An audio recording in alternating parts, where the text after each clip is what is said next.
ये है कुतुब मीनार, दुनिया की सबसे ऊंची ईंटों की मीनार, जिसे कुतुबुद्दीन ऐबक ने बनवाया और जो दिल्ली की इस्लामी कला का प्रतीक है। ये है केओलादेव राष्ट्रीय उद्यान, भरतपुर का प्रसिद्ध पक्षी अभयारण्य, जहां साइबेरिया तक से प्रवासी पक्षी सर्दियों में आते हैं। ये है महाबलीपुरम के स्मारक, पल्लव काल की रॉक कट मूर्तियां और रथ मंदिर, जो दक्षिण भारत की स्थापत्य कला की पहचान है। ये है नालंदा महाविहार, भारत का प्राचीन विश्वविद्यालय, जहां हजारों विद्यार्थी बौद्ध शिक्षा और ज्ञान की खोज में आते थे। ये है मानस वन्यजीव अभयारण्य, असम का प्रसिद्ध टाइगर और बायोस्फीयर रिजर्व, जहां गैंडा, हाथी और सुनहरा लंगूर। अब आप बताइए, सांची स्तूप कहाँ स्थित है और किस नोट के पीछे बना है? अगले पार्ट के लिए चैनल को सब्सक्राइब करना ना भूलें।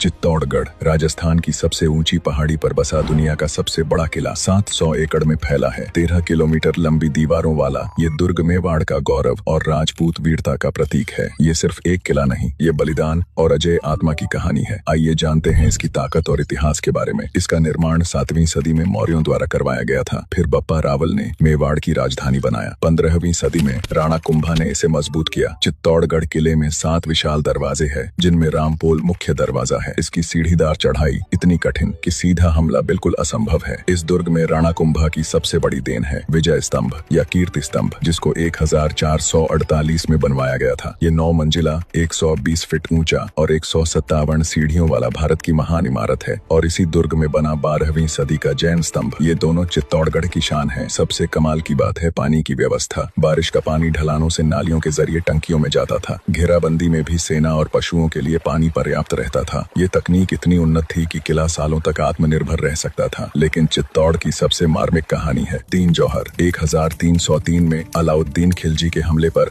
रानी पद्मिनी और हजारों महिलाओं ने जौहर किया। 1535 में बहादुर शाह का घेरा। दूसरा जौहर 1567 में अकबर के आक्रमण पर। तीसरा जौहर जयमल और पत्ता ने साका किया। इसकी दीवारें 3 बार टूटी, लेकिन राजपूत सम्मान कभी नहीं टूटा। चित्तौड़गढ़ वो इमारत है जहाँ पत्थर बोलते हैं और इतिहास आज भी जिंदा है। कमेंट में बताओ सबसे ज्यादा कौन सी बात अच्छी लगी। लाइक, शेयर और सब्सक्राइब करो ऐसी कहानियों के लिए।